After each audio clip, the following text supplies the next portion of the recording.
네, 안녕하십니까.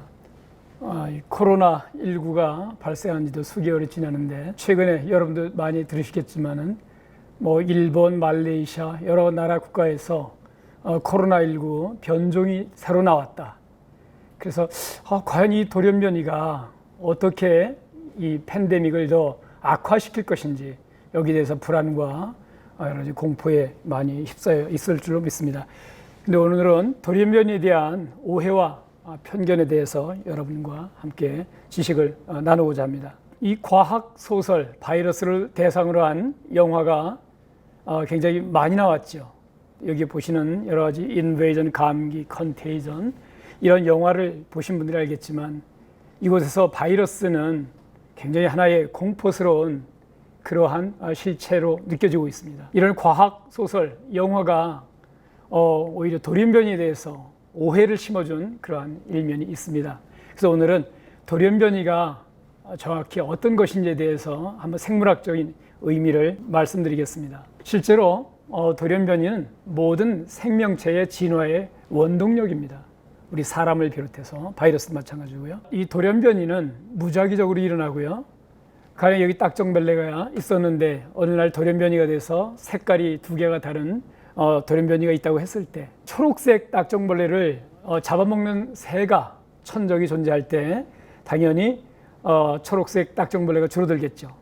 그런 나머지 이 베이지색 딱정벌레가 점점 많이 살아남게 되고 이들은 차등적 생식을 통해서 결국에는 우점종으로서 이 딱정벌레 세계를 다 대부분 지배하게 될 것입니다. 그래서 자연의 세계에서는 사실 강한 자가 살아남는 게 아니고요. 환경에 적응하는 자가 살아남는 것입니다. 이게 돌연변이와 진화의 그러한 원리가 되겠습니다. 돌연변이는 목적성이나 방향성이 없고 또한 무작위적으로 일어납니다. 즉 돌연변이가 일어났을 경우 그 돌연변이가 생물체에게 유익할 수도 있고 해로울 수도 있고 혹은 중립적일 수도 있습니다. 여기 그림에 보이는 공작새, 수컷 공작인데요. 변이가 일어나서 색깔이 하얗게 되어 있는 이 수컷 공작새는 아마 자손을 남기기가 힘들 겁니다. 이 공작새의 화려한 색깔은 짝짓기에서 암컷 공작새를 유인하는 데 아주 중요합니다. 따라서 생식력에서 이런 변종, 하얀 공작새는 이득을 얻지 못하겠죠. 또 여기 보시면은 나방이 있는데 이 나방의 색깔이 마치 모양과 색깔이 나뭇가지 잎사귀처럼 생겼습니다. 이러한 보호색을 띤 나방은 천적으로부터 보호되어서 자기 자손을 증식시킬 가능성이 많이 있죠. 반면에 여러분들 귓불이나 쌍꺼풀 이들은 돌연변이에 의한 것이지만 이것이 생존력 혹은 번식력에 어떠한 이점을 준다는 그 보고는 없습니다. 이럴 경우 우리는 중립적이다 이렇게 말씀드릴 수 있습니다. 바이러스는 핵산이 단백질 껍질에 둘러싸인 구조가 되겠습니다. 또 바이러스는 안에 유전체로 DNA를 가지고 있으면 DNA 바이러스, RNA를 가지고 있으면 RNA 바이러스라고 얘기를 합니다. 헤르페스 B형 간염 천연두 소아마비 바이러스가 DNA 바이러스고요. 지금 유행하고 있는 코로나, 인플루엔자, HIV, 에볼라 바이러스는 RNA 바이러스가 되겠습니다. 이런 유전 정보를 바탕으로 해서 마지막으로 RNA가 이제 해독이 되면 단백질이 만들어지고 이 단백질이 우리 생명 활동을 진행시키는 것이죠. 바이러스는 절대적인 기생체로서 오로지 숙주세포에서만 증식을 합니다. 따라서 숙주세포가 고갈되면 바이러스도 따라서 멸종되게 되는 것입니다. 여러분들이 돌연변이가 굉장히 두렵고 무섭다 이렇게 느끼는 개념은 또 하나 우리 사람에서 돌연변이가 생기는 것은 보통 암이 발생할 때 생깁니다. 암이 발생한다는 건 돌연변이가 일어났다는 겁니다. 우리 사람의 개념을 봤을 때 돌연변이는 굉장히 해로운 것이죠. 그러나 바이러스에서 일어나는 돌연변이는 바이러스의 생활사의 극히 정상적인 일부분일 뿐입니다. 물론 바이러스가 박쥐에서 사람으로 옮아올 때 종간 장벽을 돌파하게 되는데 이때는 돌연변이가 필수적으로 일어나게 됩니다. 그래서 사람에게 적응하는 것이죠. 반면에 일단 전염병이 이제 돌았습니다. 사람에게 넘어와서 사람병에서 계속 전파가 되고 계속될 때는 사실은 돌연변이는 이 사람과 바이러스 사이에 하나의 적응해 나가는 상호 과정일 뿐입니다. 대부분의 돌연변이는 바이러스 자체에게도 해롭습니다. 치명적 돌연변이체는 점차 사라지게 돼 있어요. 왜 그러냐면 바이러스는 반드시 숙주 세포의 도움을 필요로 하기 때문에, 숙주가 죽어지면 바이러스 자신도 살 수 없기 때문이죠. 또 우리가 감염 역사를 돌이켜보면 극적으로 질병에 영향을 준 그러한 돌연변이는 지금까지 거의 없습니다. 한번 인플루엔자를 생각해 봅시다. 지난 1918년에 스페인 독감이 온 이래로 거의 100년이 넘었는데, 인플루엔자 바이러스가 무수한 변종을 많이 만들어보고 지금도 우리 유행하고 있지만 얘들이 독성이 더 강해졌다는 그러한 증거는 없습니다. 바이러스가 들어오면 우리 감염된 세포에서 MHC라는 단백질이 바이러스 내부에 있는 바이러스 단백질 쪼가리를 포획해서 세포 표면으로 데리고 나옵니다. 그러면 T셀이, 세포 독성 T세포가 감염된 세포를 인식할 수 있고요. 또 B세포에서는 항체가 만들어짐으로써 바이러스 재감염을 예방해 줍니다. 우리가 잘못 알고 있는 개념 중에 어떤 단백질이 있으면 거기에 한 종류의 항체가 만들어지는 걸로 오해하고 있습니다. 여기 코로나19의 스파이크 단백질, 표면 단백질이죠. 저는 숙주세포의 A 세포 수용체와 결합해서 침투하는 데 꼭 필요한 단백질입니다. 가령 스파이크 단백질의 경우 저 단백질 하나이지만 사실은 이 스파이크 단백질에 대해서 여러 개의 항체가 만들어질 수 있습니다. 여러 종류의. 여기 항체 AV, B, 항체 C가 만들어질 수 있습니다. 그러면 저 중에서 어떤 항체가 바이러스 재감염을 예방하는 데 가장 좋겠는가? 한번 여러분 간단히 한번 생각해 보십시오.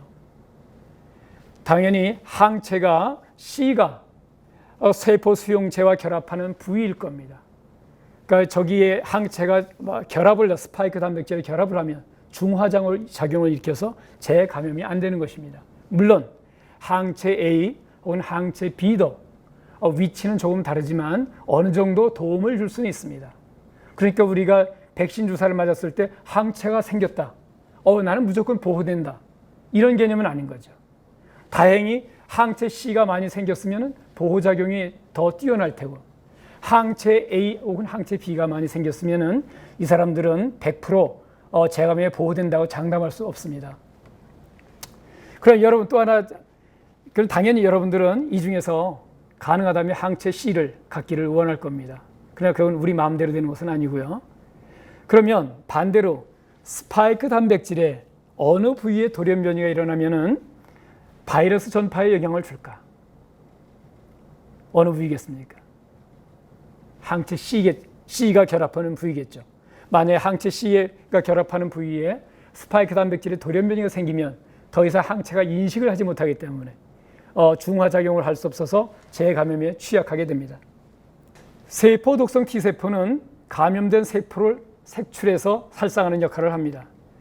여기 감염된 세포가 있으면 MHC 단백질이 세포 내에서 단백질 쪼가리들, 바이러스 단백질 쪼가리를 데리고 세포 표면으로 나오게 됩니다.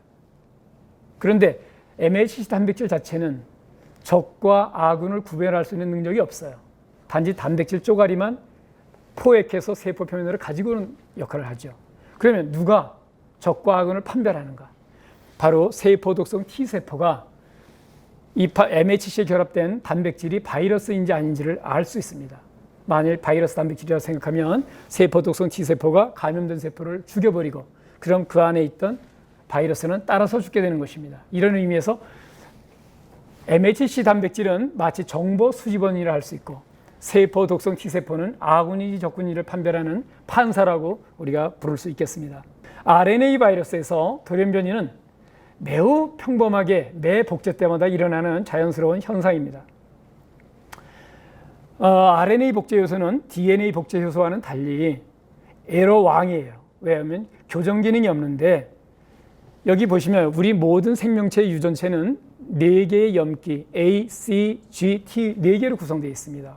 바이러스부터 사람 모두요. 그런데 만약에 부모의 DNA를 복제하면 이제 자손 염기가 붙겠죠. 그런데 보시면 부모의 아데닌에 결합하는 것이 티민이 돼야 되겠는데, 저기에 사이티딘이 들어오면은 이게 미스매치, 즉 잘못된 결합이죠. 이럴 경우에 DNA 중합효소는 쟤를 잘라내고 다시 올바른 염기로 갖다가 끼워 넣습니다. 즉 이렇게 에러 교정 작용이 있는 반면 RNA 중합효소는 이러한 에러 교정 작용이 없습니다. 그래서 RNA 복제 요소는 DNA 복제 요소보다 1000배 많은 에러를 생산하게 됩니다. 자동적으로. 돌연변이가 일어나면 RNA, DNA 변이가 일어났기 때문에 결과적으로 마지막으로 단백질에 영향이 있겠죠. 단백질의 모양이 바뀐다든지 그럼 단백질의 기능이 바뀌게 될 것입니다. 예를 들면 아프리카 말라리아 창고라는 지역에 사는 아프리카 사람들에서는 겸상적혈구 증세라는 게 많이 나타납니다. 이 질병은 뭐냐면 DNA, RNA의 하나의 염기에 점 돌연변이가 생겼습니다. 이 경우 유전이 되기 때문에 단백질 헤모글로빈이 모양이 바뀝니다. 이 헤모글로빈은 우리 산소를 운반하는 단백질입니다. 그래서 모양이 정상적 혈구는 동그란데 저런 겸상적 혈구에선 남모양 적혈구가 돼서 산소 운반이 원활하지 못해요. 이런 사람들은 빈혈을 자주 앓습니다. 그런데 재미있는 것은 이 아프리카 사람들은 빈혈은 참고 살 수 있지만 아프리카에서는 말라리아가 치명적이거든요. 말라리아는 적혈구에서 증식을 해요. 그런데 저게 찌그러진 난모양 적혈구가 되면 그 안에서 증식을 못합니다. 그래서 이 말라리아 풍토병 지역에서 겸상적혈구는 손해이자 이익일 수 있다. 진화적인 측면에서 그 사람들이 그 사회에 말라리아에 적응한 그런 형태가 되겠습니다. 마치 염기 하나가 바뀌면 저렇게 많이 바뀌잖아요. 단백질이. 우리 영어 알파벳 보세요. I have a cat. 정상일 경우에 그런데 C가 알파벳 하나가 R로 바뀌었다. 돌연변이 일어났다. 그러면 I have rat이 돼버립니다. 갑자기 고양이가 쥐가 돼버린 겁니다. 이렇게 전혀 의미가 다른 형태로 나타나는 것과 같은 이치라고 볼 수 있습니다. 바이러스의 진화 속도는 매우 빠르게 일어납니다. 바이러스는 1세대 기간이 수시간 내지 며칠이면 복제를 한 번씩 합니다. 그리고 높은 번식력을 가지고 있어서 한 사람이 매일 10의 9승 정도 약 10억 바이러스 입자를 생산할 수 있어요. 또한 돌연변이율이 높아서 매 약 10,000개에서 10만 개 염기 복제할 때마다 반드시 1개 정도는 에러가 발생합니다. 매우 높죠. 그래서 만약에 염기 개수가 10,000개인 바이러스가 있다 했을 경우에 돌연변이는 얼마나 많이 생길까? RNA 복제에서의 에러율이 10만 분의 1로 가정하면은 한 10개의 바이러스가 생성될 때 1개의 바이러스는 반드시 돌연변이가 있다는 얘기입니다. 즉 10%는 돌연변이라는 거예요. 매 코로나19 바이러스가 한 번 복제할 때마다 10% 자손은 다 돌연변이라는 얘기죠. 너무나 평범한 현상이라는 얘기입니다. 바이러스는 돌연변이의 이런 세 가지 방식에 의해서 일어나는데요. 지금 말씀드린 바와 같이 RNA 중합효소의 에러에 의해서 자연적으로 조금씩 돌연변이가 일어나는 경우가 있습니다. 이걸 우리 유전자 소변이라고 얘기를 하고요. 혹은 하나의 세포에 2개 이상의 바이러스가 동시에 감염이 돼서 이 유전자끼리 조합이 일어나는 겁니다. 이거는 매우 큰 변화입니다. 아예 유전자 조각이 바뀌어버리는 이걸 우리는 유전자 대변이라고 합니다. 소변이가 일어나는 경우에는 점진적으로 일어나는데요. 몇 년이 걸릴 수도 있습니다. 이 경우에는 아직도 부분적으로는 항체가 작용을 할 수 있어요. 일부 표면 단백질은 인식이 안 되지만 그래서 부분적 집단 면역이기 때문에 약간의 기존의 백신, 기존의 항체가 아직도 효력을 발휘하게 됩니다. 그러나 대변인 경우에는 이 표면 단백질이 다 변하기 때문에 기존의 항체가 무용지물입니다. 그래서 쉽게 급격하게 변이가 일어나서 집단 면역이 없고 급격하게 팬데믹으로 발전할 수 있는 것입니다. 인플루엔자는 지난 100년 동안 이와 같이 꾸준한 돌연변이를 거치면서 혹은 소변이와 대변이를 여러 개 반복적으로 주기를 거치면서 오늘날 2가지 형태의 바이러스로 진화해 왔습니다. 하나는 지금 유행하고 있는 게 2가지 인플루엔자인데요. 하나는 저 소변이 H3N2, 하나는 대변이 H1N1입니다. 이건 무슨 뜻이냐면 인플루엔자는 코로나와 달리 표면 단백질이 크게 히마글루틴인 뉴레미니데이스 2개의 단백질이 있습니다. 이거의 앞에 대문자를 약자를 써서 HN입니다.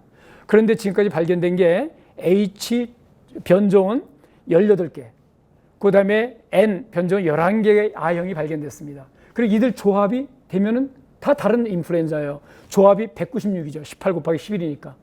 그러니까 거의 200개 지금까지 바이러스 변종이 이론적으로 가능하고 또 많이 존재합니다. 그러나 지금은 저 두 종이 지구를 돌아다니면서 계절성으로 유행하고 있는 것입니다. 자, 돌연변이가 몇 세대 동안 계속 축적이 되면 바이러스의 전파 속도에 영향을 줄 수 있습니다. 여기 보시면 지금 코비드 단백질 같은 경우에 초기에 우한에서 L그룹, 그 다음에 SV로 해서 현재는 G형이 유행하고 있습니다.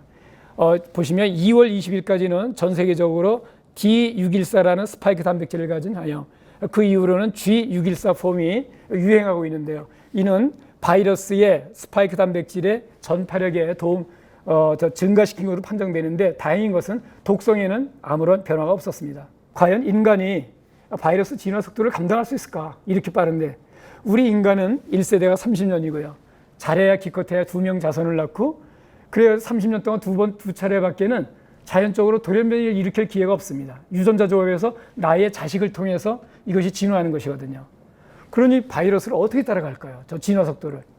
마치 다윗과 골리앗의 그런 싸움이라고 할 수도 있겠습니다. 그런데 인간은 바이러스와는 달리 무궁무진한 항원 수용체 레퍼토리를 보유하고 있습니다. 주로 이 항원을 결합할 수 있는 단백질이 인간에게 세 종이 있습니다. 하나는 T세포 수용체, 하나는 B세포 수용체 항체죠. 또 다른 것은 개인 MHC 단백질입니다.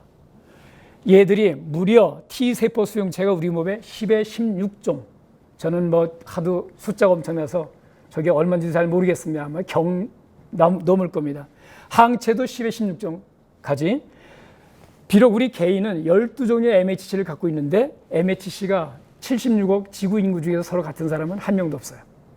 모두 다르다는 거죠. 그러니까 지구의 전체를 볼 때는 군집으로 봤을 때 MHC가 10에 15승 종류가 가능합니다. 이와 같은 조합은 어떠한 병원체 단백질 항원이라도 이거를 적과 아군으로 구분하기에 충분한 숫자인 겁니다.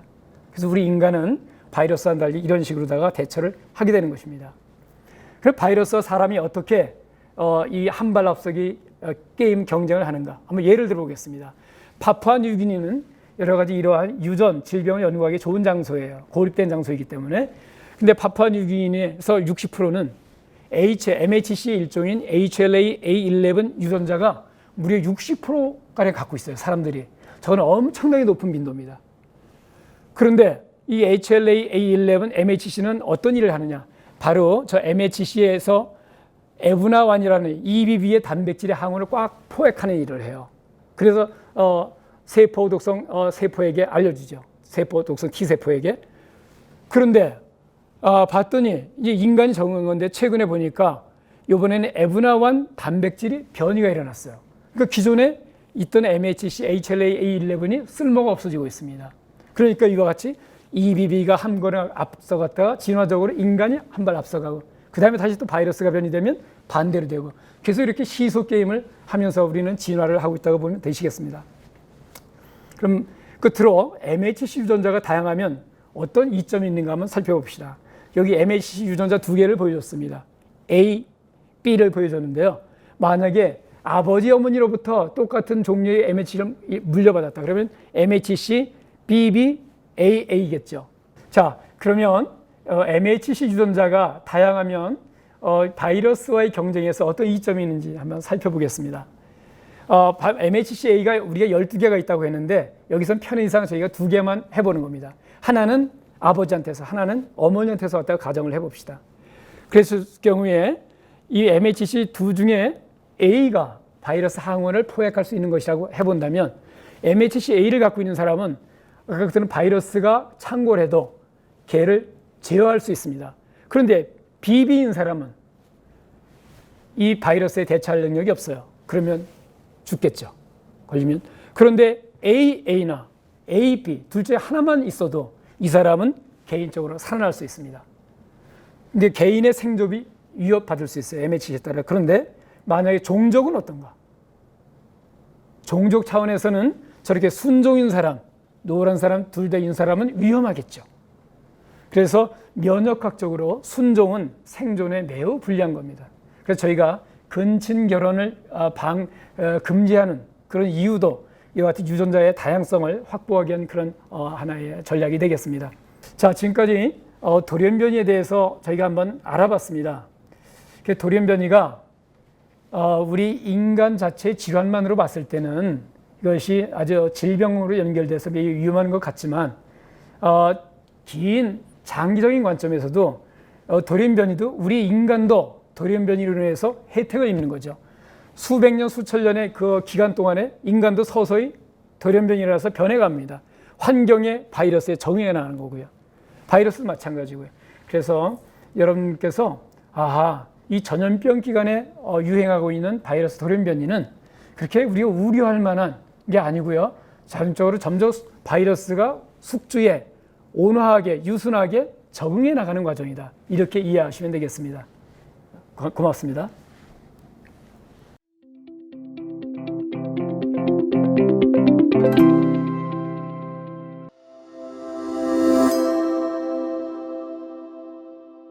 저희가 오늘은 8월 18일이고요. 오늘 확진자가 200명을 넘어서 저희가 안전상 오늘은 특별히 마스크를 쓰고 진행하니까 양해 부탁드립니다. 안강석 교수님 시사적이고도 재밌는 강연 감사드립니다. 저희 오늘도 학생 질문부터 받아보겠습니다. 저는 서울대학교에서 화학과 생명과학을 공부하고 있는 양세림이라고 합니다. 오늘 강연 정말 재밌게 잘 들었는데요.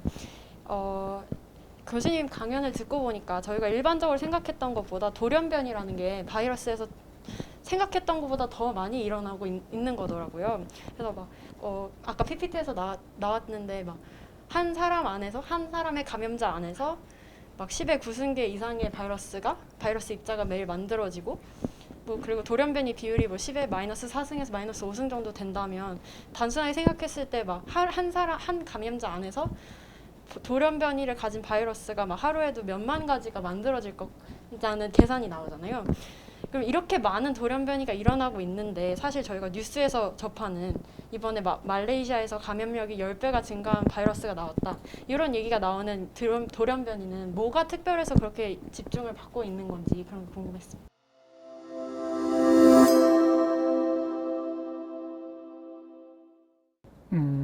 네, 좋은 질문입니다. 보통 제가 RNA 바이러스 같은 경우에 생산되는 자손의 약 10%, 조금 바이러스 유전체가 얼마나 크냐 작으냐에 따라 다른데, 예를 들면 10개의 바이러스가 만들어지면 그 중에 한 개의 입자의 바이러스는 반드시 돌연변이를 하나 갖게 확률이 돼 있잖아요. 그 10%의 돌연변이는 대개 바이러스 자체에게도 해로운 겁니다. 바이러스 자체도 돌연변이가 일어나면 웬만해서는 자기도 불리한 경우에서 이 자손들은 그 다음에 더 이상 증식을 하지 못해요. 거기서 멈추고 그 중에서 돌연변이 중에서 바이러스 스스로에게 이점이 될 경우에만 아마 바이러스가 스스로 이점이 되는 경우는 어떤 경우냐면 보다 많은 사람에게 퍼뜨려서 자기가 가장 많은 자손을 더 많이 퍼뜨릴 수 있는 기회를 갖게 해주는 그런 돌연변이가 선택되는 거죠. 그게 어떤 거냐? 우리 학생이 얘기한 말레이시아에서 10배 전파력이 높다. 아니면 일본에서도 최근에 완전히 다른 게 발견됐다. 6배 높다부터 나오는 게 전파력이 활발하게 잘 된다는 얘기는 그만큼 그 바이러스가 더 많은 사람을 감염시킬 수 있고 그 바이러스는 더 많은 자손을 남긴다는 거죠.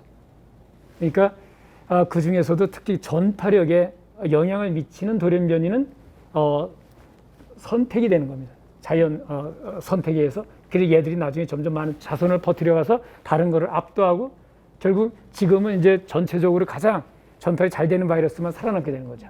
그런 의미에서 그러면 어느 부위에 어떤 돌연변이가 그렇게 될 것 같냐? 한번 우리 생각해 보자고요.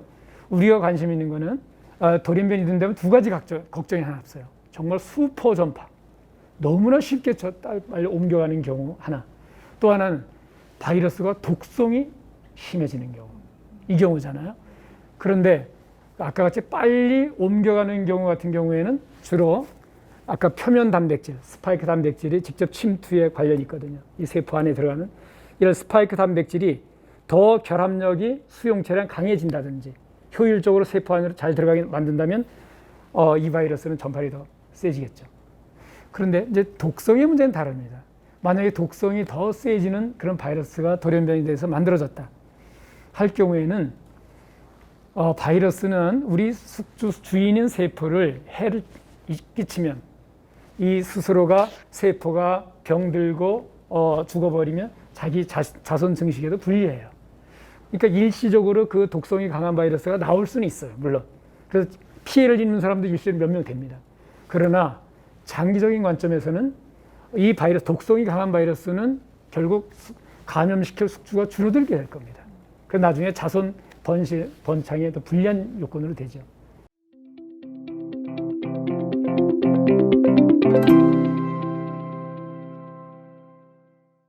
네. 그러면은 오늘 처음 나온 이성록 학생분의 자기소개와 함께 질문 부탁드리겠습니다. 네. 안녕하세요. 저는 미국 유펜에서 생물 전공하고 있는 이성록입니다. 그 코로나 바이러스에 걸려서 항체가 생겼다고 해도 다시 재감염 될 수 있는 확률이 높다고 저는 들었었는데, 같은 하나의 항원에 대해서도 여러 가지 항체가 생길 수 있다고 하셨고, 그리고 어떤 항체가 생기느냐에 따라서 내가 항체가 생겼다라고 얘기를 했을 때 재감염이 될지 안 될지 그 확률이 되게 차이가 난다고 하셨는데, 예를 들어서 그 A, B, C 세 가지 항체 중에서 가장 재감염을 막을 수 있었던 항체였던 그 C 항체가 제일 많이 생길 수 있는 확률, 그러니까 어떤 항체가 얼마만큼의 빈도로 많이 생겨나느냐, 그거는 순수히 확률적인 것인가 아니면은 그 개개인의 그 지능과 관련 있는 것인가가 궁금해서 질문 드리겠습니다.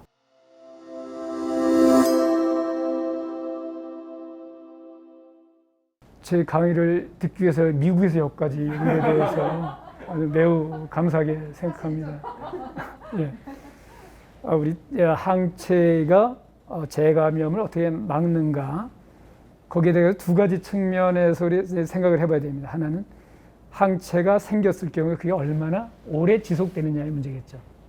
일단 오래 지속돼야지 우리가 재감염을 계속 오랫동안 받을 수 있으니까요. 두 번째가 관건이라고 할 수 있는데, 항체라는 것은 이제 단백질이 우리가 보통 이렇게 원형으로 생겨 있다고 해본다면 이 표면을 인식해서 항체가 만들어져요. 그 모양이 다른 부위에는 각각 다른 항체가 돼서 거기서 만들어진다고요. 사실 이 스파이크 단백질에 대해서 몇 종류의 모양을 다르게 인식하는 항체가 만들어진지 지금 아무도 몰라요. 그냥 항체가 다 복합으로 섞여 있는 겁니다. 어쩌면 세 종이 섞일 수도 있고, 어쩌면 10가지 종류의 항체가 섞일 수도 있어요. 그런데 그 중에서도 직접 세포 수용체가 결합하는 부위가 있습니다. 따로 거기에 직접적으로 결합하는 항체가 당연히 가장 효과가 높습니다. 여기가 결합하고 있으면 물리적으로 세포 수용체가 결합하는 걸 막거든요. 그런데 이 그 주변에 있는 그런 항체들은 물론 약간의 효력은 있습니다.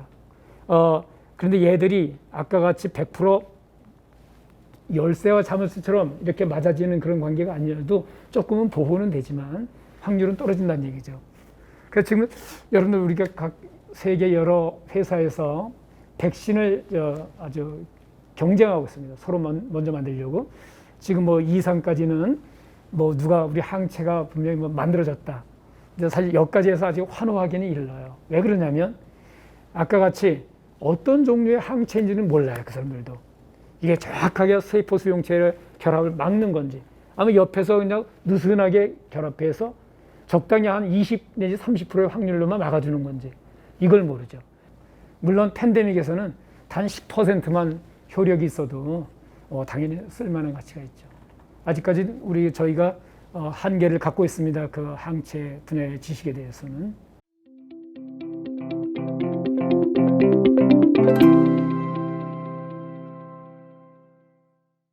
네, 아까 교수님께서 마지막에 저희 인류에 MHC가 있어서, 그러니까 각 인간마다 다 다른 MHC가 있으니까 그런 부분에 바이러스를 대항할 수 있는 요소가 될 수 있다라고 말씀 주셨는데, 그냥 만약에 제가 바이러스의 항체가 되는 MHC가 있다고 하더라도 그러면은 인류에 영향이 있을까라는, 겨우 나 하나인데라는 그런 좀 의문이 생겼거든요. 아하.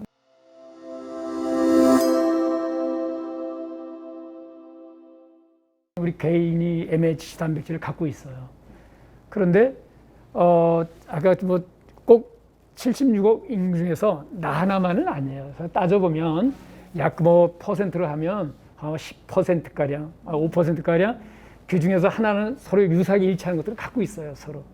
예. 그런 중에서 우리가 바이러스가 돌연변이 되고 사람이 돌연변이 돼서 이게 하나의 진화를 이끄는 힘이다. 이렇게 얘기할 때는 우리가 늘 군집 차원에서 얘기하는 겁니다. 그러니까 저희가 이제 진화하면 다윈의 그 진화론, 돌연변이, 그 다음에 적응, 그다음에 자연 선택.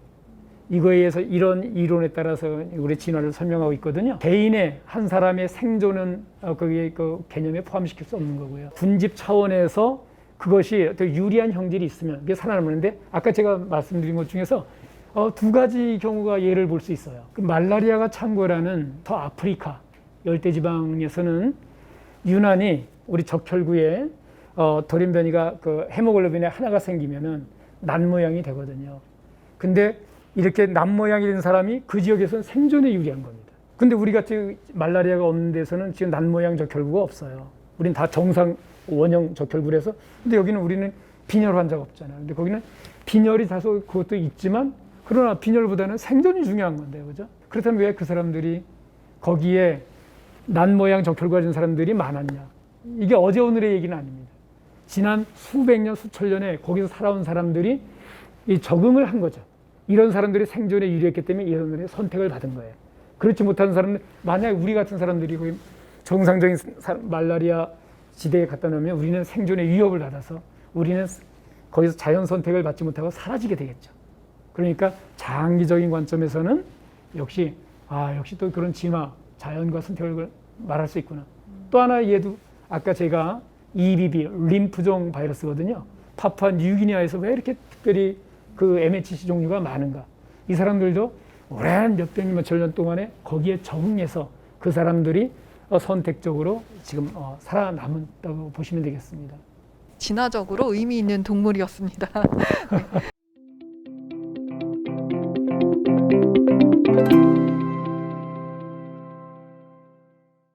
교수님께서 보통 돌연변이는 바이러스에게도 해롭다고 얘기하셨고, 네, 그렇게 얘기하셨는데 저희 그 D614에서 G614로 넘어간 그 시기에 그렇게 어떻게 보면 바이러스가 진화를 하면서 독성에는 영향을 안 줬지만 어쨌든 전파력에는 큰 영향을 줬다고 얘기하셨는데 그 D614에서 G614로 넘어간 것은 단순히 소변이의 축적에 의한 것인지 아니면은 중간변이나 대변이도 거기에 영향을 줬는지, 그리고 만약에 그렇다면은 지금 G614인데 거기서 더 나아가서 바이러스가 더 진화를 해서 저희에게 더 악영향을 미칠 수 있는 확률, 가능성이 얼마나 되는지.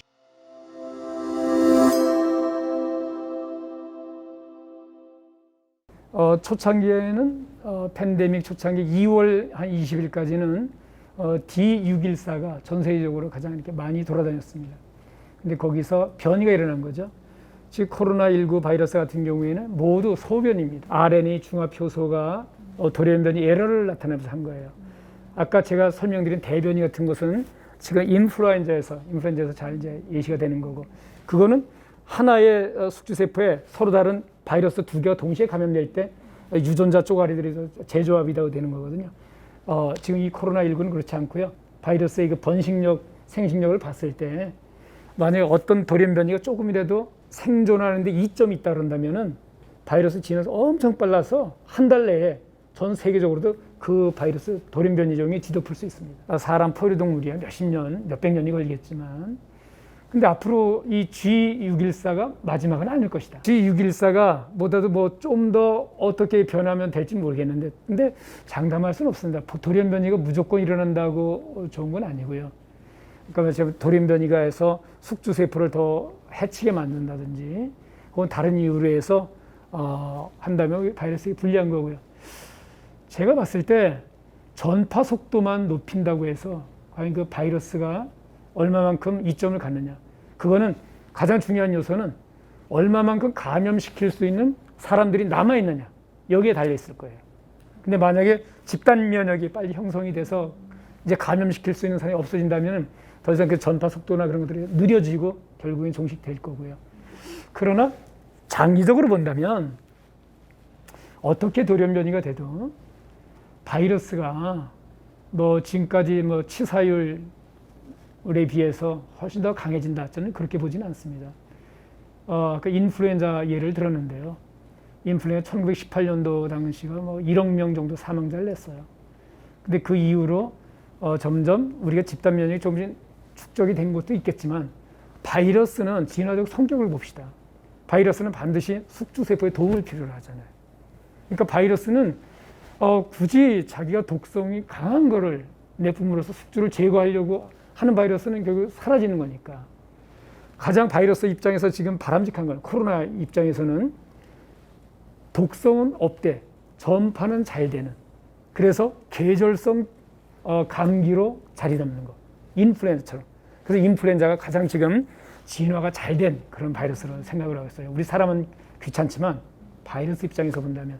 근데 저희 전문가들은 코로나19 바이러스도 결국에는 계절성 하나의 그 감염체로다가 자리 잡는 게 아닌가. 그러려면 바이러스는 우리가 봤을 때 유순해야 돼요. 그러니까 우리 몸에 서로 상호 적응해서 최대한 피해를 덜 입히고 저는 생존만 하면 될 거 아닙니까? 숙주까지 죽이면서 간다면 그 바이러스 얼마 못 가죠.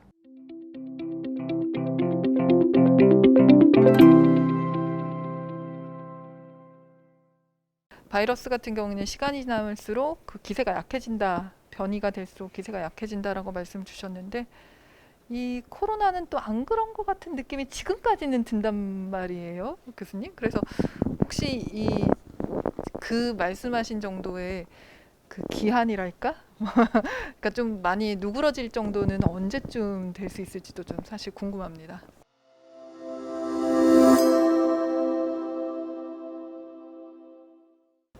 스페인 1918년 스페인 독감도 거의 1년 반 2년을 갔습니다. 그러니까 지금 이제 저희가 발병한 지 거의 6개월 정도 지났습니다. 그러니까 시간적으로도 아직도 갈 길이 멀다. 근데 결국 시간이 가면은 저 올라갔다 내려갔다 여러 가지 변론이 있겠지만 점점 장기적 안목에서 본다면은 독성은 점점 약해지는 게 맞습니다. 지금 굉장히 변이가 계속 되고 있는 걸로 알고 있는데 그러면서 기세가 약해진다라고 보면 되는 건가요? 이제 제일 중요한 건요. 바이러스 돌연변이도 약해질 것 같지만 하나의 우리 집단 면역 형성하고 관계가 있습니다. 집단 면역이 점점 형성이 되면 될수록 바이러스가 이 전파 속도도 느려지는 거고요. 그래서 결국은 종식이 될 건데, 그러니까 바이러스 성질만 갖고는 설명할 수가 없어요. 우리 전체 군집의 면역 상태 이것과 상호 작용하면서 이게 점점 우세해지면은 바이러스는 점점 사라지게 되는 것이죠.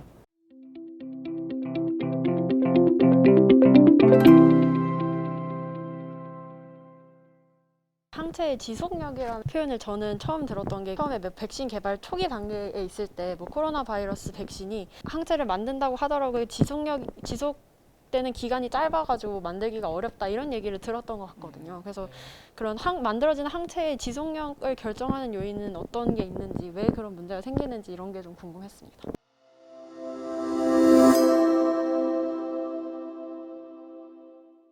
아주 날카롭고 굉장히 어려운 아주 잘 보신 질문입니다. 바이러스에 대한 항체 지속 기간은 너무 달라요. 어떤 바이러스, 예를 들면 홍역 바이러스, 수두 바이러스, 이런 바이러스들이 감염했으면 그 항체 지속 기간은 50년 이상씩 지속됩니다. 근데 그러면 어떻게 50년 이상을 지속되느냐? 50년이 감염됐는데 이것도 우리 과학자는 아직 모릅니다. 왜 그러냐면 예를 바이러스가 들어왔으면 바이러스 단백질에 대해서 우리가 항체가 만들어진 거잖아요. 근데 단백질의 수명이라는 게 아무리 길어봤자 1년 넘겠습니까? 바이러스 우리 단백질들의 수명은 어떤 거는 수초면은 분해돼요. 긴 거는 잘 알려 한 달 동안 단백질이 간다고 그랬지만 어떻게 50년을 갈까? 여기에 대해서 우리 아직 잘 몰라요. 분명히 50년 전에 만들었던 항체가 지금까지 오지는 않아요. 절대로 50년 이상 살 수 없어요. 그러나 우리 몸에서 어떤 식으로든 그걸 기억한다는 얘기가 있는데 오늘 제가 여기서 말씀드리기엔 조금 너무 어려운 사항이고요. 반면에 지금 뭐 메르스, 사르스, 코로나 바이러스 항체는 상당히 지금 기간이 짧은 것으로 우리가 생각돼요. 기껏해 하면 6개월 정도로 보고 있고요. 근데 인플루엔자도 마찬가지입니다. 인플루엔자의 항체도 지속 기간이 한 6개월 정도밖에 잘 안 됩니다. 일반적으로 RNA 바이러스의 특징 같기도 하고요. 그러나 그것만으로 지금 일반화시킬 수는 없어요. 왜 바이러스 항체 기간이 이렇게 서로 다를까? 앞으로 그거는 아마 중요한 앞으로 우리가 해결해야 될 학문적인 과제가 아닐까. 그러니까 확진자가 이게 치료하고 난 뒤에 항체가 생겼을 때도 뭐 1년쯤 뒤에는 다시 그 항체가 없어질 수 있다는 말씀. 예. 지금 뭐 그런 연구 결과는 이제 이미 많이 나왔습니다. 특히 우리 코로나19 같은 경우에 6개월까지 우리가 탐지할 수 있는 정도로 남아 있고요. 3개월 지나면 급격하게 감소하는 현상이 있어요. 근데 그건 놀라운 일은 아니에요. 인플루엔자도 그런데 감염력이 3개월까지 쭉 수준이 올라가요. 그렇다가 이제 바이러스가 없어지잖아요. 그러면 바이러스가 없는데도 불구하고 항체가 많이 남아있으면 안 됩니다. 오히려 우리 몸이 피해를 받을 수 있어요. 그것 때문에. 그러니까 쭉 줄어드는 건 맞는데 아직까지 결론이 안 난 거는 이렇게 낮아진 수준의 항체 수준도 충분히 재감염을 막기에 충분한 건지 아니면 정말 부족한 건지 이거는 아직까지는 연구 결과가 나오지 않았어요. 메르스 사르스 바이러스 같은 경우에 항체 지속 기간이 1년 반 못 넘는 거는 이제 확실히 나왔고요. 근데 이 부분은 두 가지 오해하지 말아야 돼요. 하여간 뭐 3개월 동안 올라가는데 갑자기 뚝 떨어져서 거의 잘 안 보인다. 이거는 대부분 경우의 바이러스의 일반적인 현상이고 그렇기 때문에 그걸로 따질 수는 없습니다. 이게 낮게 유지된 게 뭐 보호할 수 있느냐 없느냐 그거를 이제 우리가 정확히 밝혀내는 게 더 중요한 사항이 되겠습니다.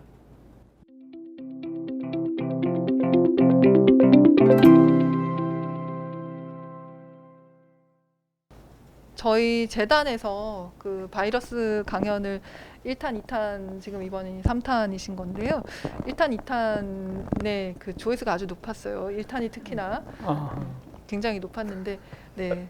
그 이후에 교수님의 그 삶이 달라지신 걸로 알고 있습니다. 네, 택시 기사가 알아보신다고. 네, 뭐 한번 소감 한번 들어보겠습니다. 글쎄요. 제가 처음 사실은 그런 유튜브 영상을 찍어봤거든요. 전혀 뭐 그 정도로 많이 호응 비유가 높을 줄 몰랐어요. 상당히 보람도 많이 느끼고 사람들은 잘 알고 맨날 그래요. 돈 많이 벌었어? 뭐 이런 이제 농담 섞인 말 상당히 보람을 느낍니다. 지금 생각보다 코로나19가 좀 쉽게 잡힐 것 같지 않은데 그래도 바이러스는 우리 일반 암 질환이나 다른 질환하고는 달라요. 확실히 원인을 아니까 바이러스는 나만 조심하고 우리 사회가 경각심을 가지고 따라가면은 대처할 수 있는 질병이에요. 제가 근데 늘 그렇게 얘기하죠. 야, 그러니까 너무 사람들이 욕심이 많아서 그래. 지금 경제도 제대로 뭐 다 돌아가길 원하고, 나 불편하지 않길 원하고, 나 뭐 내 생활 하나도 불편하지 않길 원하면서 바이러스는 없어지길 원하고, 이건 같이 어울릴 수 없어요. 이 바이러스 팬데믹을 종식시키려면 우리 스스로가 불편함을 참아야 되고 그 대가는 어느 정도 치러야 된다. 그렇지 않겠어요? 조금만 하면 당연히 모든 사람이 뭐 자기 영역에서 얼마나 경제적으로 사회적으로 피해를 입고 있습니까? 그걸 못 참고 또 느슨해지면 또 바이러스가 금방 폭발할 수 있는 거고요. 그래서 제가 제안 드리는 거는 아직도 우리 사람들이 팬데믹의 위험성을 잘 모른다. 정말 팬데믹이 위험하다면 저는 저 치료책도 한 가지 제시할 수 있어요. 정말 2주 동안만 전 세계인이 경제 모든 활동을 멈추고 집에서 그냥 편히 나가지만 쉬도록. 그러면 전세 없어질 수 있습니다. 2, 3주 동안 저거 활동 못하는. 결국 그거 못하는 거 아니에요. 그래서 그런데 저는 사람들이 너무 모든 걸 자기 입장에서만 편하게 생각하는 게 오히려 팬데믹 종식의 걸림돌이 아닌가 그렇게 생각을 해요.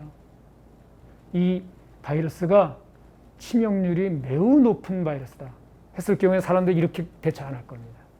그때는 더 강한 사회적인 격리, 물리적인 격리 이런 거 시켜서 다 인내할 수 있고 그럴 텐데 아직 이 코로나19 바이러스가 그렇게 치명적인 바이러스에 옛날에 사상을 많이 했던 그런 바이러스급은 아니거든요.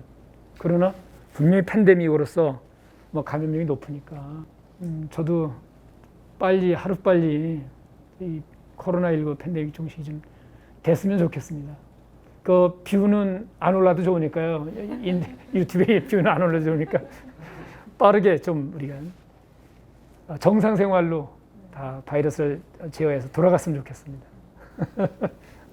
이렇게 카오스 재단 유튜브의 스타께서는 이렇게 말씀도 좋은 말씀을 해주십니다.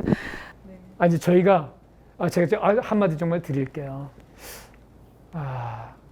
정말 그 사회에 그 정부 시책이며 개인 방역 준칙을 정말 철저히 지키셔야 됩니다. 나 하나쯤이야 라고 하는 그 자체가 너무나 위험한 생각이죠. 이거는 모든 사람이 힘을 합치지 않는 한은 쉽게 끝나지 않습니다. 그래서 제가 어떤 비유를 하느냐면 우리 서울 시내에서 아침 출근길에서 사거리에서 자동차가 신호등을 무시하고 일단 자기만 먼저 가자고 꼬리 물기 하거든요. 그럼 다 사거리에서 엉켜버리죠. 그럼 어떻게 됩니까?